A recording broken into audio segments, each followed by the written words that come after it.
Salam uşaqlar, hər vaxtınız xeyir. Ümid edirəm ki, imtahandan yüksək nəticələrlə çıxmısınız və sizin üçün mən hal-hazırda C variantı birinci qrup üçün qəbul imtahanı C variantını izah edəcəm. Əsas cavabları da sizə göndərəcəm. Deməli, başlanğıc koordinatları eyni olan iki cismin sürətin proyeksiyasına zamanaslı qrafiklər verilib, hansı zamanında cisimlər arasındakı məsafə ən böyük olacaq.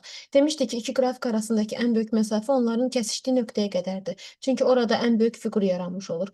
Və bunu biz dim test toplusunda çox görmüşük. T4 olacaq, yəni A variantı. İkinci suala baxıram. 2W bölünsün F. W bizim üçün maqnit sahəsinin enerjisidir. Onun düsturu Fi bölünsün 2 ilə hesablana bilər. Onda biz 2W-ni Fi'yə bölsək, I cəryan şiddətini almış olarıq. Daha sonra baxın bu sualdan bir neçə dəfələrlə demişdim ki, düşmə ehtimalı var və düşdü də. Hətta mən sınavımdan birinə bunu salmışdım. Deməli, x-in zamandan asılığıdır. Demişik ki, mütləq şəkildə sürüşdürmək lazımdır. Mən birincisini sürüşdürdükdə görürəm ki, yeyinləşən hərəkətdir. Sonra ikincisi zaten yavaşayandır. Üçüncüsünü sürüşdürdükdə isə o da x ox istiqamətində yeyinləşəndir. Birinci və üçüncü qrafiklər yeyinləşən olduqları üçün sürət artacaq və nəticə etibarilə kinetik enerji də artacaq. Birinci və üçüncülərdə. Cavab D variantı. Daha sonra quru termometrin göstəriciləri dim test toplusunda eyni bu tipdə suallar vardı. İndi bizə deyir ki, F1 65-dir, F2 isə 45-dir. Birinci və ikinci otaqda deyir nələr olacaq. Quru termometrin göstərişi yaş termometrin göstərişinin hər zaman böyükdür uşaqlar. Fi 100% olana qədər. Fi 100% olsaydı bərabərləşərdi. Otaqdakı su buxarı doymayandı. O zaman doyan ola bilərdi ki, Fi 100% olsun. Onda hər ikisinə uyğundur iki də. Otaqda mütləq rütubət daha böyükdür. Rütubətin böyük olduğu otaqda fi də mütləq, yəni ki, nisbi rütubət də böyük olmalıdır. 65. Ona görə də 65% birinci otaqdadır. Su buxarının parsial təzyiqi kiçikdir. Parsial təzyiq harda kiçikdirsə, rütubət orada azdır. Ona görə də fi 2, 4 uyğun gəlir. 1, 2, 3, 4 C variantına uyğun cavabdır. Daha sonra 35-ə baxıram.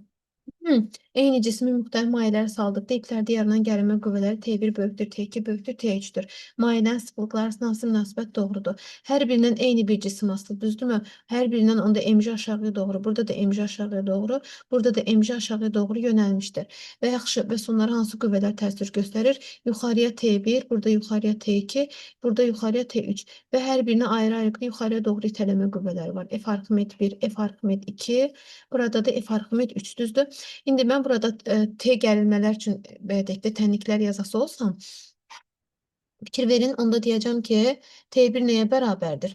T1 bərabərdir mg çıxılsın F Arximed 1. Sonra T2 bərabərdir mg çıxılsın F Arximed 2. T3 bərabərdir mg çıxılsın F Arximed 3. İndi bax fikir verin. F Arximed özü nədir?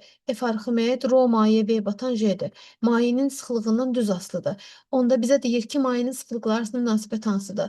Görürəm ki, qarşıdakı mənfi əsasən xətti tərs asılıdır Arximed qüvvəsindən. Arximed qüvvəsinin xətti tərs asılıdırsa, rho mayədən də xətti tərs asılı olmuş olacaq. Çünki F Arximedi yeni rho maye V batan J yazacağam. T1 T2-dən böyük, T2 T3-dən böyükdür. Onda rho 1 rho 2-dən kiçik, o da rho 3-dən kiçik olmalıdır. D variantı.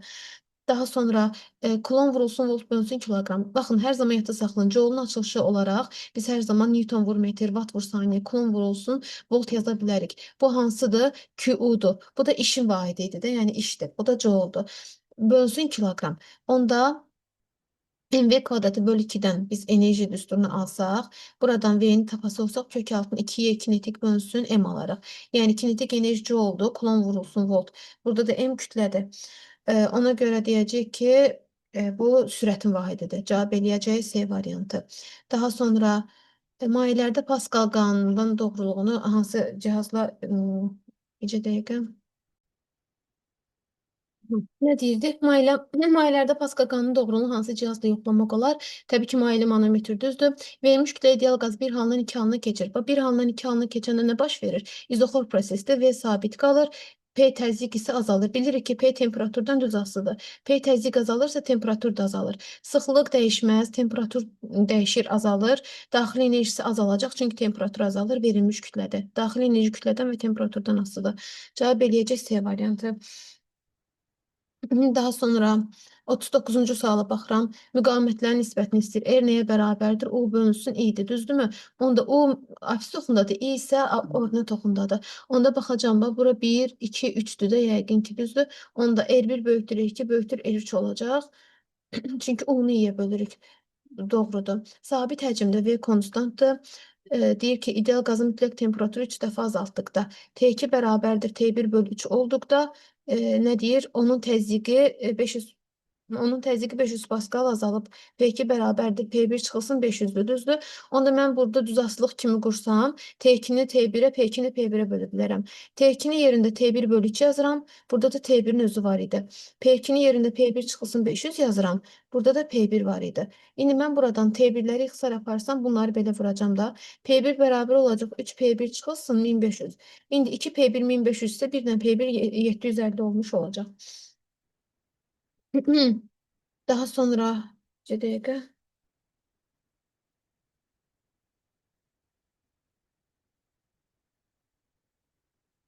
Sonra cavab verdik.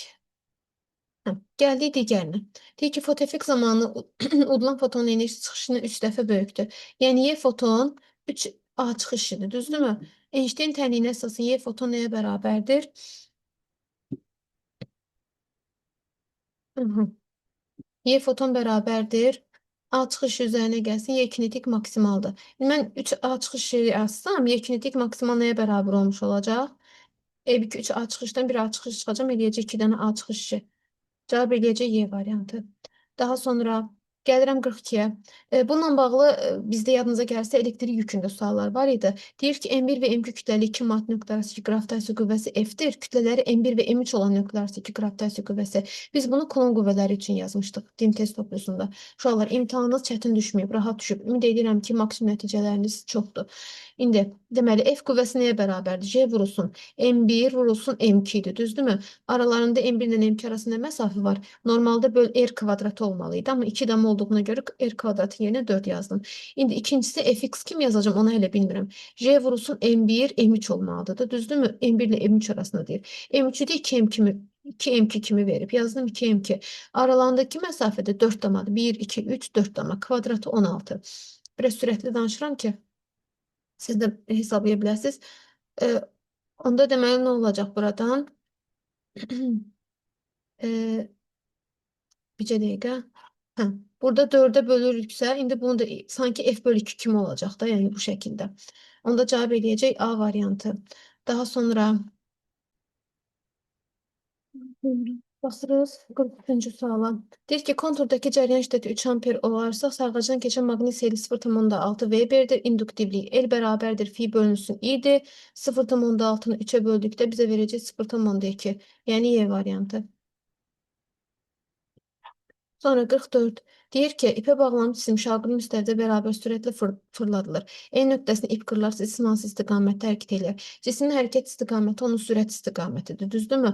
İndi bu ipdir, buradan bağlanıb bu şəkildə fırladılır saat əqrəbi istiqamətində. E nöqtəsinə gəldikdə nə olur? Çevrəyə toxunan istiqaməti yönəlidir sürətimiz. Onda aşağı doğru, enindən qırılsa aşağı doğru düşmüş olacaq. Daha sonra 45-ci sual. Kvadratın mərkəzində elektrik sahəsi intensivlik vektoru. Bax, mərkəzdə intensivlik var. Bura mənfi küydür. Burada mənfi küydür.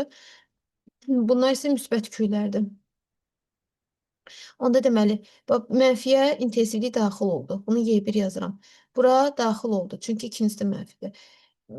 Müsbətdən çıxdı. Burada da, yəni ki, çıxdı, artıq mənfiyə daxil olur. Burada da məsələn müsbətdən çıxdığına görə bura daxil olur. İndi fikir verin, 2 bu istiqamətdədir, ikisi bu istiqamətdə. Əvəz etsə onda 3 istiqamətlə yönəlmiş olacaq. Daha sonra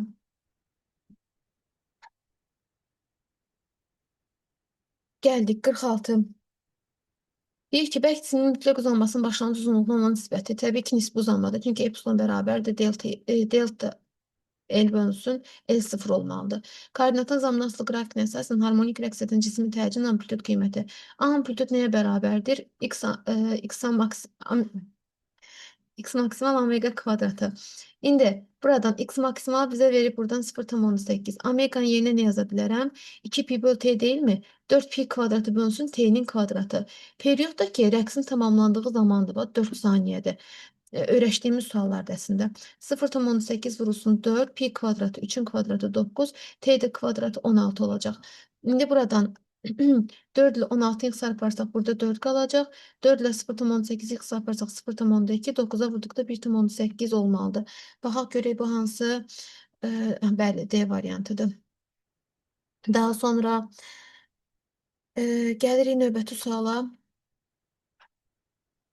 Difraksiya qəfəsində 1 millimetr. Bax, bu kopya bu sual DİM test toplusunda olmalıydı. Hə, deyir ki, difraksiya qəfəsində 1 millimetr məsafədə 500 çizgi var. Qəfəs üzərində tezliyi 6,14 Hz olan monoxromatik işıq düşdükdə spektrdanın maksimumdan ən böyük tərtibini hesablayın deyir. Deməli, onda biz nə edirik? Deyirik ki, 1 millimetr məsafədir, 500 çizgi var. L bərabərdir 1 millimetr, yəni bunu da belə yazaq. 10 üstü -3 kimi. Sonra en sayıda çizgi var. Yazıram 500. Yani bu şekilde. Tezliğimiz 6, 10 üstü 14'tü. Maksimumların sayını verir bize 3, 10 üstü 8. Maksimumlardan söhbət gedir. Ona görə də yəni sinus fi zaten 1 olacaq. Ən böyük tərtibi K-nı istəyir bizdən. Biz nə bilirik? Bilirik ki, D sinus fi nəyə bərabər olmalıdır? K ilə D bərabər olmalıdır. Maksimumlar şərtinə zaten. İndi burada maksimum təyin ediriksə sinus maksimumda 1 qiymətini alır. D'nin də yerinə nə yazacağım? L bölünsün n yazmış olacağım. Onda burada da K lambda qalmış oldu. K-nı tapsam olacaq ki L bölünsün n vurulsun lambda. Elimiz nə qədərdir? 10 üstü -3'dür. En sayımız 500'dür. Lambdamız isə, lambdanın yerinə nə yaza bilərəm? S bölünsün nü yaza bilərəm. Baxın, S bölünü yazsam, S burada 3, 10 üstü 8'dir. Nüyümüzdəki məxrəcdə olanda məxrəci sürətə qalxır. 6, 10 üstü 14'dür. İndi buradan ixtisarlar aparırıq uşaqlar. Deməli, 3 ilə 6 ixtisar aparım. Burada 2 qalır. 10 üstü 8. Burada da 6'sı qalır. 10 üstü -3 ilə 6 ixtisar gedəndə 10 üstü 3 qalır. Yəni 1000-i 500-ə bölmək lazımdır. Bunun da cavabı bizə verməlidir. Bir dəqiqə. 10 üstü 3 qaldı. Burada da 500 qaldı. 1000-i 500-ə böləndə 2 eləməlidir. Cavab elədir D variantı. Daha sonra burada 2 10 üstü 3'tü. 2000'dir. 2000'i 500'ə böləndə 4 eləyər. C variantı eləyər. Daha sonra 49'a baxıram. Deməli, deyir ki, sabit qüvvət, qüvvəmiz sabit təsiri ilə müxtəlif cisimdən aldığı təcrid onların kütləsinin asılı qrafikləri bu qüvvənin qiymətini hesablayın. F bərabərdir M-a olduğu üçün, bax, fikir verin. 8 qiymətli 5 uyğundur, 4 qiymətli isə 10 uyğundur. Onda 8 vur 5 və yaxud da ki 4 vurun eləyəcək bizim üçün 40 Newton. Cavab belədir B variantı. Daha sonra 50-ci suala baxıram. Bir cisim maqnit sahəsində çeviri üzrə hərəkət edən yükü zərrəcin impulsu azaldılarsa, onun dövrətin periodu və çevrən radiusu. Dövrətin periodunun düsturu 2 pm bölünsün QB-dir. Düzdürmü? Yəni burada period dəyişməməlidir. Yəni çünki impuls yoxdur. R isə MV bölünsün QB-dir. MV-ni yeni P yaza bilərəm. Onda deməli P-dən düz asılıdır. İmpuls azalacaqsa deməli radius azalacaq, ancaq ki period dəyişməyəcək. Dəyişməz azalar. Buna uyğun cavabımız B variantıdır. 51-ci suala baxıram. Deyir ki, deməli, elə bunu burada saxlayaq. Demək, sürtünmə misal 0,5 olan üfüqi səth üzərində kütləsi 2 kiloqram olan arabacıq 25 Newton qüvvənin təsiri ilə hərəkət edir. Hansı qrafik arabacığın sürətin proyeksiyasının zamanlılığını ifadə edir? Görün uşaqlar nə maraqlıdır. Bu x oxu sağa doğrudur, həm də sadədir. Sürətimiz sola doğrudur. Deməli, bu x oxun əksini olmalıdır. V0-ımız mənfidir. Ancaq ki, F qüvvəsi də onunla eyni istiqamətdədir. Deməli, təcrid də sola doğrudur. Eyni istiqamətdə olduğuna görə yeyinləşən olacaq. Baxın, B variantı. Mənfidən başlayaraq T oxundan uzaqlaşır. Daha sonra 52-ci suala baxıram. Baxın, bunun kopyasını işləmişdik. Eynisi DİM test toplusunda var. İndi yəqin ki, rəqəmlər fərqli ola bilər. Harmonik rəqs edən yaylı və riyazi rəqqaslar göstərilib. Rəqs tezliyi bərabər olarsa, Van-Newinin düsturu nədir tezliyi üçün? Riyazi rəqqasda 1 bölü 2 pi kök altına j bölü. Düzdür? Amma yaylı rəqqasda 1 bölünsün 2 pi kök altında K bölümü olmalıdır. Bunları bərabərləşdirəndə nə baş verir uşaqlar? Bax, fikir verin. 1 bölü 2 pilər gedir. Köklər gedirdi. J bölü L bərabər olurdu K bölü M. İndi biz burada nəyi tapmalıydıq? Bizə deyirdi ki, rəqqasın uzunluğunu tapın, L-i tapmaq lazımdır. Və bu M-ə baxmırdıq, ha, yadınızdadırmı? Bu M-ə baxmırdıq. Niyə görə? Çünki bizdə riyazi rəqqasda L ilə J var. Onda L-i buradan tapsam, MJ-ni K-ya bölərəm. M burada 400 qramdır, yəni 0,4, J-miz də 10. K-mız nə qədərdir? 8. Onda burada olacaq ki, 4 bölünsün 8, yəni 0,5. 0,5. 0,5'deki ne olacak? 50 santimetr olmuş olacaq. Cavab elədir. A variantı. Sonra 53-cü suala baxıram. Vakuum diodunda anodla katod arasında gərginlik 40 volt olarsa elektron hansı sürətlə hərəkət eləyəcək? Başlanğıc sürətimiz 0-a bərabərdir. S bölünsün M-yəndə 2 onsuz 11 kulon bölünsün kiloqram kimi verib. İndi deməli gərginliyini verib bizə anodla katod arasında. Bilirik ki, həmin o istiqamətdə, yəni kinetik enerji YU ilə də hesablana bilir. Həmçinin M V kvadratı bölünsün 2 ilə də hesablana bilir. İndi mən buradan V-ni təyin eləmək istəyirəmsə, V neye beraber olacak? Kök altında 2YU bölünsün M olacak. Şimdi bana fikir verin. Y bölünsün M'in yerine ne yazabilirim? Y bölünsün M'in yerine 2 10 üstü 11 yazacağım. Kök altında 2 vurulsun. 2 10 üstü 11 vurulsun 40. Heh. Şimdi burada ne görürük? Bak 2'den 2 var. Onlardan biri çıxır. 40'daki 4'ten de bir tanesi çıxır. 2. 10 üstü 11. Burada da 40'ın yanındaki 0'dan 10. 10 üstü 12'den de 10 üstü 6 çıxmış olacaq. 2 vur 2 4. 4 vursun 10 üstü 6. Bu da eləyəcək 4 megametr bölü saniye. Yani cevap eləyəcək 4. Sonra 54-cü sualda cismin sürətini modulunuza nasıl qrafik verilib, əvəzləyici qüvvənin işi üçün hansı ifadələr doğrudur? Baxın, bu istiqamətdə əvəzləyici qüvvə Emmanın gördüyü işlidir, düzdürmü? Və buradan indi nəyə fikir verməliyik? Aha, və görürəm ki, bu yavaşın hərəkətdir. Birinci hissədə yavaşın hərəkətsə nə olmalıdır? Bizə deyir ki, hansı ifadələr doğrudur? Əvəzləyici qüvvənin gördüyü iş. Onda yəni belə baxaq. Bura sabitdir, sürətim sabitdir, əvəzləyici qüvvə iş görməyəcək. Fərqli rənglə göstərim. Bu birisində isə üçüncü hissədə yeyinləşən hərəkətdir. Onda deyəcək ki, ikinci hissədə iş, birdən baxaq da. Üçüncü hissədə deyir iş mənfidir. İş mənfi deyil, axı yeyinləşən hərəkət. Ona görə bir səhvdir. Sonra ikincisində deyir ki, ikinci hissədə iş sıfırdır, bəli. Çünki sürət sabit olduğuna görə əvəzləyici qüvvə sıfırdır, gördüyü iş də sıfır olacaq. 2 doğru olmuş oldu. 3. Birinci hissədə iş mənfidir. Gəlin belə danışaq da. Birinci hissədə yavaşın hərəkəti x oxun əksi istiqamətində. Ona görə də əvəzləyici qüvvə mənfi olur. Ona görə də gördüyü işdə mənfi kimi hesablanır. Bəli, 3 də doğru olmuş oldu. Daha sonra üçüncü hissədə deyir iş müsbətdir. Burada, bəli, bunu bayaq qeyd elədikdə 4 onda doğru olmuş olacaq. 4 də doğrudur. 5 birinci hissədə iş müsbəti dedik ki, xeyr mənfidir. 5 səhvdir. Cavab eləyəcək 2, 3, 4 şəklində. 55-ci suala da baxaq. Deməli, nədir? Havada yayılan 3 MHz tezlikli tezlikli elektron dalğasının uzunluğunu hesablayan lambdanı istəyir bizdən. O da ki, S bölünsün nü deməkdir də. Onda bu nə olacaq? 3 10 üstü 8. Burada da 3 mega deyirsə 10 üstü 6. Onda biz burada nə deyəcək? Deyəcək ki, buradan 3'lər də x-a gedir. 10 üstü 8, 10 üstü 6'ya böldükdə 10 üstü 2, yəni 100 qalmış olur. Cavab elədi 100. Uşaqlar, həqiqətən suallar sadə və qəşəng suallardır. 56. Radioaktiv elementin 15 tutka ərzində nüvələrin 8-7 hissəsi parçalandı. Bu elementin nüvələrin 16-13 hissəsi neçə tutkaya parçalanır? Deməli, burada da deyirik ki, baxın, normalda düsturumuz nədir? Bir dənə qanunlaşdırın bunu. Deyir ki, radioaktiv elementin 15 tutka ərzində nüvələrin 8-7 hissəsi parçalandı. Parçalanılan sayı necə hesablayırdıq? Delta n kimi, düzdürmü? N0 vurulsun bir çıxılsın 2 üzərində mənfi t bölünsün böyük t. Bu böyük t yarım parçalama periyodu t isə zamandır. İndi delta n böl n0. İndi biz buradan həmin bu ifadəni tapsaq, delta n-i n0-a bölərik. Buradan da alarıq 1 çıxılsın 2 üzərində mənfi t bölünsün t. Bizə deyir ki, 8-də 7 hissəsi parçalanan zaman.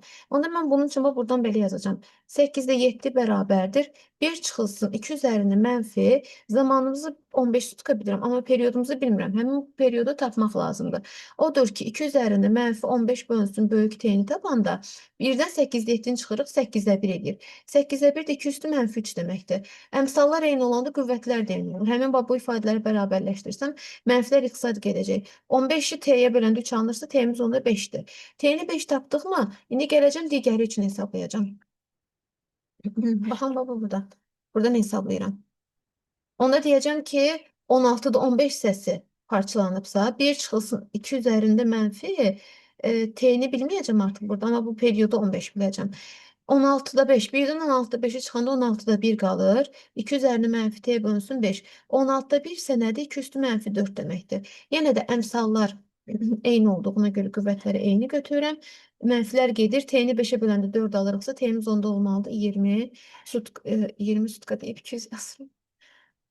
Sizdən daha çox həyecanlıyım uşaqlar. Burada olacaq 20 sutka. Gəlirəm 57-ci suala. Deyir ki, sabit maqnit dövrə xətlərinin biri təsvir edilib. Verilmiş nöqtələrdə maqnit saçı indüksiya elektron istiqamətlər üçün uyğunluğu müəyyən edin. Baxın, normalda biz bilirik ki, maqnit indüksiya vektoru N nöqtəsindən çıxıb, N nöqtəsindən çıxıb, rəngini dəyişək. N-dən çıxıb S-ə daxil olur, düzdür? Onda burada bu L-də aşağı düşəcək. M-də bu istiqamətə toxunacaq. K-da isə yuxarı doğru toxunacaq. Onda deməli, L aşağıya olacaq. N nöqtəsi S olacaq aşağı doğru. M nöqtəsi sola tərəf olacaq. M nöqtəsi B, K nöqtəsi yuxarıya doğru. Yuxarıda deyəsən D-dədir. Ona görə də cavab eləyəcək D, S, B. Sonra 58-ci suala baxıram. Gəldik situasiyalara. K çarını açdıqda deyil, dəyişən cərəyan dövrəsinə qoşmuş ampermetrin göstərişi necə dəyişəcək? Baxın, K çarını açdıqda, K çarı əvvəlcə bağlıdır, düzdürmü? Onda burada 2 dənə elektrik tutumu vardı. Paralel olan zaman birinci halda, birinci haldan danışıram. Paralel olanda 2S olmuş olurdu. Ona görə də bu gərginlik sabitdir, o zaten konstantdır. İkinci halda isə K çarını açırıq. K çarını açanda sadəcə bir dənə S-dən gəlib keçmiş olur. Onda deyəcəm ki, burada yəni ikinci halda elə S özünə bərabər olmuş olacaq. S-yə bərabər olmuş olacaq. O isə konstant, düzdür? İndi bizə nə deyir? Deyir ki, müvafiq düzlərdən istifadə edərək cavabımıza əsaslandırın ampermetrin göstərişi necə dəyişməlidir? Deyəcək ki, buradan bu həmin I bərabərdir Q böl T-dir də. Yəni, buradan hesablaya bilərik. İndi, Q-nün yerinə əvvəlki halda nə yazacağım? Q-nün yerinə yazacağım ki, Q bərabərdir SU-dur. Yəni, 2SU yazıram. Burada isə Q bərabər oldu SU-ya. Görürəm ki, 2SU-dur, bir dənə S oldu. Q-miz 2 dəfə azaldı. Ona görə də cəryan şiddəti 2 dəfə azalmış olacaq. Çünki cəryan şiddəti vahid zamanda naqildən keçən elektrik yükünün miqdarı idi. Amma dəyişən cəryan dövrəsidir. Biz bunu başqa yolla da gedə bilərik. İndi bu qısa yoldur. Dəyişən cəryan dövrəsinə uyğun qoşulubsa, onda biz nə edərik? Deyərik ki, I bərabərdir. Yəni, tutum müqaməti ilə hesablaya bilərik. I amplitud qiyməti bərabərdir. O amplitud qiyməti bölünsün X-i. Yəni, buradan da yola çıxa bilərik. Bu arada uşaqlar, bayaqçılar kimi. O amplitud bölünsün X-idir. X-ni yeni 1 bölü omega S yazanda o amplitud qiymət, sonra bir də ki, omega S olmuş oldu. Görürəm ki, I-miz S-dən necə asılıdır? I S-dən düz mütənasib asılıdır. Birinci halda bayaq qeyd elədiyimiz kimi 2S idi. İkinci halda isə sadəcə S-nin özüdür. İkisiz. S-miz 2 dəfə azaldığına görə I amplitud qiymətinin qiyməti 2 dəfə azalmış olacaq və əsas bu yoldan getməlisiniz. Yəni, bayaq dediyim dəyişən cəryan fikir verməmişdim açığı tələsdiyim üçün. Amma ki, burada yəni, dəyişən cəryan dövrəsinə qoşulub, yəni, bu qiymətlərdən hesablayacağıq. Ampermetrin göstərişi. Ampermetrin göstərişi normalda təsir edici qiymətdir. O da amplitud qiymətin I amplitud kökdə 2 dəfə kiçikdir. Amma hər ehtimalda qiymət nə olur? Azalırsa azalır. Yəni, bu şəkildə. Sonra gəlirik 59-cu suala. Deyir ki, çəksiz link çəksiz link deyir, onun öz mərkəzini aşağı doğru çəkisi nəzərə almayacaq. Buranı da ağardım, daha rahat görək. Çəksiz link və blokdan ibarət sistemdən M1 kütləli yük asılıb. Linkin üfüqi istiqamətdə tarazlıqda olması üçün ondan asılan ikinci cisim yerini və kütləsini müəyyən edin. Bax, tərpənən blokdur. 300 qüvvə ilə təsir göstərsə, tərpənən blok qüvvədə 2 dəfə qazanc əldə edilir. Ona görə də buradan 600 Newton qüvvəni yuxarı doğru dartılır. Burada 50 kiloqramdırsa, MG 500 Newton qüvvə ilə aşağı doğru dartılır. Və blokun kütləsi nəzərə alınmır, bölgülər arasındakı məsafə eynidir. İndi linkin üfüqi istiqamətdə tarazlıqda qala bilməsi üçün, İndi baxın, gəlin belə eləyək də. Ən rahatı bilirsiniz nə olacaq? Bizə deyir ki, hardan asılmalıdır? Hansı nöqtədən asılmalıdır? Və kütləsini də təyin eləməyimizi istəyir. Onda gəlin belə eləyək. Əvvəlcə buranı bir dayaq kimi qəbul eləyək. Deyəcək ki, burada yəni ki, başqa heç bir dayaq yoxdur da. Öz çəkisini də vermədiyin üçün mərkəzdən də bir çəki nəzərə ala bilmirik. Odur ki, 500 yəni momentlər qaydası əsasında M1 M2-yə bərabər olmalıdır. M1-imizdə F1 D1-də axı F1 D1 bərabər olmalıdır F2 D2-yə. Aha. Onda normal olaraq deməliyik ki, bu M2-miz elə buradan hesablamalıydıq. D2-ni tapacaq. M2-miz neçə kiloqram olmalıdır? 10 kiloqram olmalıdır. Bunu da izahını verin. Çünki bu birinci növ linkdir. Yuxarıya doğru yönələn bax bu 600 Newton reaksiya qüvvəsidir. Bərabər olmalıdır aşağı yönələn qüvvələrin cəminə. İndi bu 600 bərabərdir. 500 üzərinə gəlsin F2. Onda bu F2 100 Newton olmalıdır. F2 100 Newtonda amma M2 J-dir. Deməli M2 10-dur ki, J 10 olanda M2 J-miz eləyib 100. M2-ni Beydəkdə 10 tapdıq. Kütləmiz 10 kiloqramdır. M2 bərabərdir 10 kiloqram. Bunu buradan tapdıq. F2-miz 100-dür. Onda F1-miz 500-dür. 500 vurulsun. Bunun qolu nə qədərdir? 1 dama. Onda yazaram 1. F2-miz nə qədərdir? 100. Qolunun nə qədər olduğunu bilmirəm. D2-ni tapmalıyam. Odur ki, sıfırlarla belə ixtisar gedir. D2 qalacaq 5-ə. İndi dayaqdan 5 metr, 5 dama məsafə. 1, 2, 3, 4, 5. Deməli, S nöqtəsindən asılmalıdır. Kütləmiz də 10 kiloqram olmalıdır. Sonra gəlirəm 60-cı suala. Deyir ki, müvafiq şüalardan istifadə etməklə çökük sferik K güzgüsündə verilmiş cismin xəyalını qurun. Bizə burada xəyal verməyib. Burada bizə bir linza çökük güzgü verməyib. Neyniyək biz buradan? Bəlkə sualda boşluq var, amma o da biraz...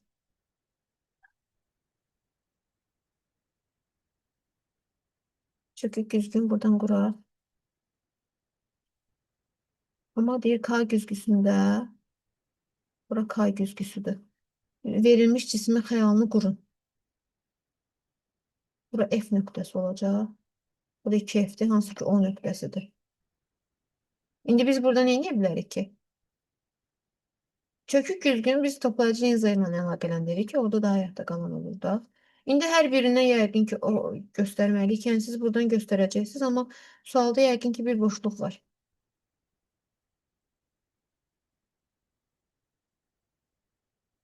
Yox, burada nəsə bir boşluq var. 60-cı suala bir də baxarıq uşaqlar. Yəni, istəsiz bax, onu qısa video kimi paylaşaram. Burada bizə verməyib baxın. Verilmiş cisim. Hər hansı bir nöqtədə cisim verməlidir bizə. Yəni onda özümüzdən belə qiymətlər deyək də, məsələn, bax 2F-dən hesablayaq. Fərz edək ki, cisimimiz 2F-dədir. Onda bunu biz necə qururduq? Deyirdik ki, buradan çökük güzgüyə şüalar göndəririk baş optikopa paralel şəkildə. Bu F nöqtəsindən keçiririk. Bu F nöqtəsindən keçdi. Bir də nə olacaqdı?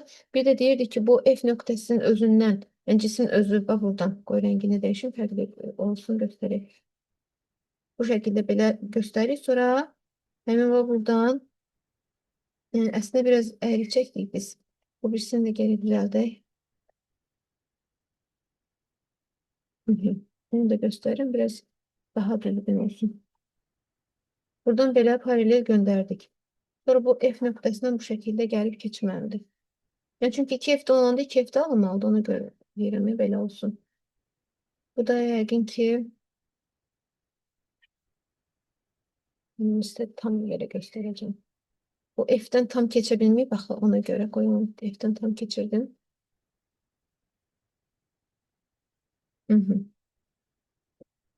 İndi baxın, burada xəyal alınmış oldu.